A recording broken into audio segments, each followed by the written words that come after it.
Hindi walang kabuluhan ang pagpanaw ni Eman. Ito ang madamdaming pahayag ni Kim Atienza tungkol sa pagpanaw ng bunsong anak na si Eman Atienza. 9 na araw pa lamang ang nakalilipas mula nang pumanaw si Eman sa Los Angeles, California, noong October 22, 2025. At bakas ang pighati ni Kim sa sinapit ng anak na 19 na taong gulang lamang. Pero matapang na humarap si Kim sa eksklusibong panayam sa kanya ng kasamahan sa GMA Integrated News na si Jessica Soho, upang idetalye ang pagpanaw ni Eman. Kuha ang video sa bahay ng pamilya Atienza kung saan nakalagak na rin ang cremated remains ni Eman. Dito isinalaysay ni Kim ang huling mensaheng ipinaabot ni Eman sa mga magulang. Nasa Pilipinas daw noon si Kim, habang si Eman ay nasa Los Angeles, California, kung saan nakabase ang dalaga. Ang asawa ni Kim na si Felicia Hung Atienza ay nasa Florida, USA, naman noon. October 20, o 2 araw bago pumanaw si Eman, ay nagpadala ito ng mensahe kay Felicia. That day, 2 days before that, we know that there was a problem, simulang salaysay ni Kim. Nag-text si Eman sa mommy niya.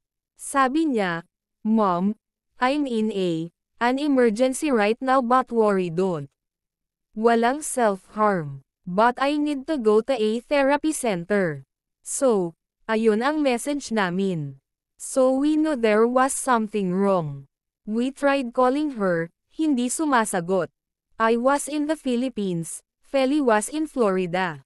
Mayroon siyang pickleball championship. Hindi na raw nila muling nakausap pa si Eman. Pagpapatuloy na lahad ni Kim, and then on the second day, I woke up in the morning, may message si Feli. "I have terrible news. I know already." Napaluhod ako, nanlambot ang tuhod ko. Sabi ko, "Lord, eto na."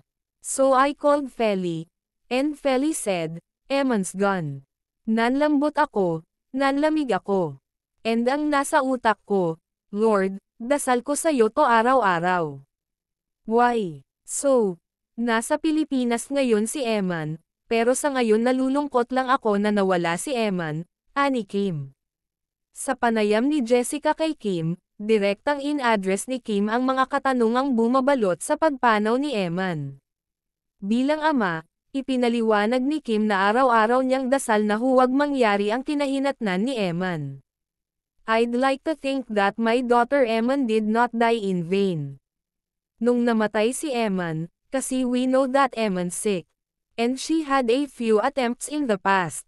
And my prayer to the Lord every single day was for this not to happen.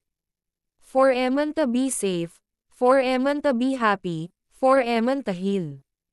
Yet this happened. Naiiyak pang sabi ni Kim sa isang punto ng interview, parang, "Lord, kahit bigyan mo akong lung cancer, okay.